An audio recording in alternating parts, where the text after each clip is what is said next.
temas relacionados a los derechos humanos, porque hoy se celebra, como hemos dicho, este Día Internacional en todo el mundo, y porque tienen una actividad, precisamente eso, para no olvidar la memoria histórica de los ecuatorianos. Con nosotros la ministra de la cartera de Cultura y Patrimonio, arquitecta Angélica Arias. Gracias por acompañarnos hasta ahora. Muy buenos días.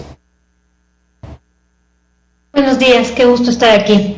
Y justamente en conmemoración al Día de los Derechos Humanos, y también para hablar de la responsabilidad que tenemos desde la cultura para aportar tanto a la enseñanza, a la comprensión, a la no vulneración de los derechos humanos, es que justamente, como has dicho, el día de hoy iniciamos la muestra itinerante que se llama, de hecho, Archivo Vivo de las Luchas Sociales Relacionadas con los Derechos Humanos, que es una muestra que se abre en Quito el día de hoy, pero que recorrerá 3 ciudades más, justamente haciendo un homenaje y abriendo este diálogo y esta discusión respecto a los derechos humanos desde la visión cultural. ¿Cuáles serán los ejes temáticos que tendrá esta feria itinerante? Bueno, justamente esta muestra itinerante lo que hace es hablar de los derechos humanos, como digo, desde la visión cultural, pero principalmente desde lo que quiere decir la pedagogía. Nos hace reflexionar durante el recorrido por esta muestra respecto, primero, a qué conocemos de los derechos humanos, cuáles han sido los logros o los alcances que se ha tenido durante la historia del Ecuador respecto a diversos temas relacionados con derechos humanos. Es muy interesante también porque uno, en medio de la muestra, de pronto tiene que hacer un ejercicio mental y físico, digamos, de ubicarse en esos momentos, entonces hacer una reflexión de qué derechos habían cuando yo nací, por ejemplo, pero cuáles se fueron culminando, logrando después de mi nacimiento, y eso lo hace cada persona que visita la muestra. Hay un momento de reflexión respecto a lo que es la vida digna principalmente de las personas. Y al final hay espacios también en donde las personas puedan interactuar, dejar notas, dejar pensamientos respecto a los derechos humanos. A veces hay gente que ha dejado ya en las primeras muestras que se empezaron a hacer desde ayer, inclusive banderas de su propia lucha. Hay temas de mujeres, temas raciales, desaparecidos que han ido apareciendo ahí, y realmente es muy conmovedora la muestra, pero más que nada nos deja esa reflexión. Nosotros hemos apoyado todo este proceso que ha sido participativo con varios artistas, pero en diálogo con organizaciones sociales, con organizaciones de derechos humanos, porque nos parece que desde ahí deben salir las propuestas para hablar justamente de este tema tan delicado, pero tan importante, principalmente para no olvidar. Ministra, de sociedades como la ecuatoriana y la latinoamericana en particular todavía tiene muchas taras, y digo taras porque no hemos superado todavía, a pesar de tener ya muchos años en democracia, el sectarismo, la intolerancia, el racismo, el clasismo, no se diga incluso el machismo, y otras características que desdicen mucho de la naturaleza del respeto al otro. Y más allá de poner leyes que sean más duras a sancionar algunos delitos de odio, por ejemplo, creo que la cultura y los gestores culturales tienen una gran misión para cambiar ese ADN que puede tener la sociedad ecuatoriana de respeto a lo diferente, que a la final nos hace eso, una sociedad integradora. ¿Qué tan complicado es en estas situaciones en las que la vida humana se ve tan frágil por esta situación de la pandemia, de la enfermedad que hasta ahora pues es incurable, y que nos plantea otros retos desde la cosmovisión del ser humano? ¿Cómo aportar la cultura en este escenario? Bueno, justamente muchas de las violaciones a los derechos humanos se han visto incrementadas, lo sabemos con los números en el encierro de la pandemia. Ya lo ha dicho hace un rato la ministra de Educación, tiene que ver también con la educación, cómo estamos formando a nuestros niños. Entonces, esta transversalización desde lo cultural de los derechos humanos también va de la mano con eso, con la educación, desde la primera infancia, el ir acompañando a las personas en el diálogo, en la muestra, en la pedagogía de los derechos humanos. Pero también más allá de eso, el papel de la cultura en momentos de crisis de las sociedades es impecable, es importantísimo. en varios estudios, tenemos desde estudios arqueológicos muy antiguos, de estudios de pandemias anteriores o de la fiebre española, por ejemplo, se ha demostrado que justamente ese algo que logró sacar a las sociedades adelante fue o tanto su arraigo con el pasado, o sea, su relación con los legados de las familias, por ejemplo, como también el vínculo con lo cultural, con lo artístico, resulta de ese algo, como dije hace un rato, que le dio la mano a las personas, a las sociedades, les ayudó a salir de estos momentos oscuros. Entonces, la cultura es justamente, o cumple ese papel resiliente en la vida de las personas. A veces no nos percatamos porque la tenemos demasiado a la mano, pero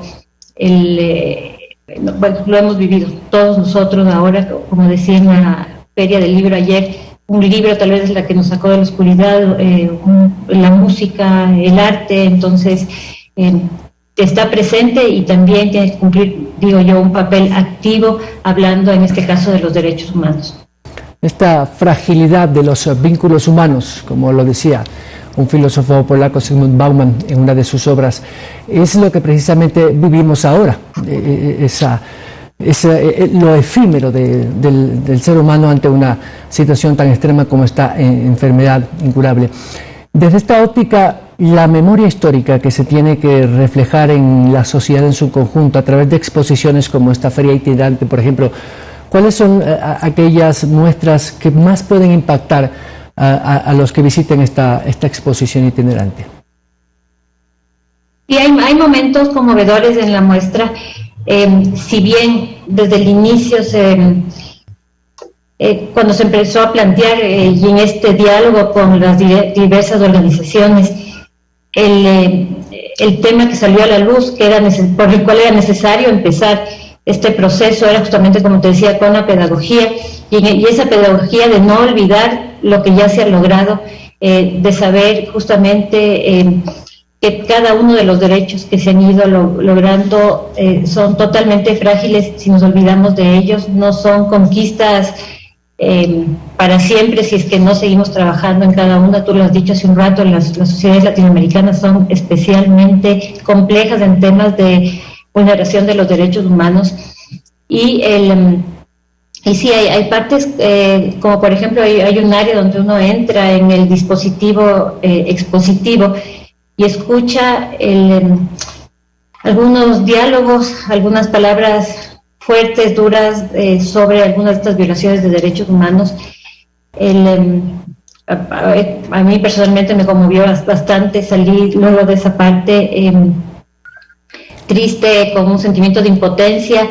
Luego es interesante porque la exposición logra uno darle la vuelta y hacerle parte de la solución también. Entonces uno, después de esa impotencia, uno se da cuenta que el cambio está primero en uno y después en el resto de personas. Entonces sí cuenta lo que uno puede cambiar, lo que uno puede proponer para empezar a mejorar, para aportar al cumplimiento de los derechos humanos.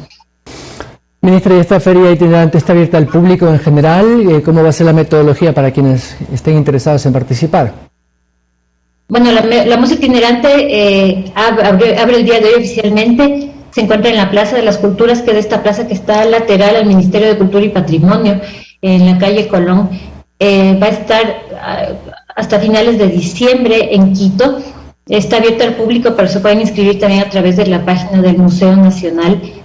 Es exterior, así que realmente estamos, además de con todas las medidas de bioseguridad, es un ambiente abierto. Se abre, como digo, hasta finales de diciembre y luego se traslada a las ciudades de Loja, donde se quedará unas semanas más, luego irá a Cuenca y finalmente al final irá a Guayaquil y ahí se concluirá. Es importante decir que uno de las decisiones importantes que se tomó con esta muestra itinerante fue que es necesario llevar el diálogo fuera de la capital. Casi siempre todos los proyectos de este tipo se han concentrado en la capital, pero estas violaciones y recordar también las luchas, muchas de esas luchas se hicieron fuera de Quito, muchísimas de hecho, y se siguen llevando en otras ciudades. Entonces es importante moverlas. Nos hubiera encantado llegar a más ciudades, pero nos parece que inicialmente estas 4 son importantes.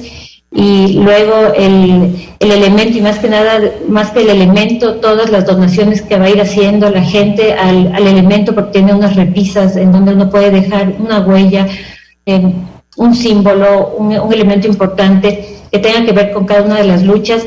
Todo eso sí va a ir a un archivo especial, cuidado con además la metodología descrita de este proceso, porque nosotros estamos convencidos de que la metodología participativa para plantear procesos relacionados principalmente a derechos humanos tiene que llevarse a cabo sí o sí todas las veces. No pueden ser estas exposiciones planteadas solo, por ejemplo, desde el Ministerio de Cultura, sin tomar en cuenta las voces y los movimientos, las luchas, todos los que han vivido en primera persona estos logros de los derechos humanos. Ministra, muchas gracias por sus explicaciones y por darnos a conocer esta feria itinerante. Le agradezco. Muchas gracias, igual. Buen día.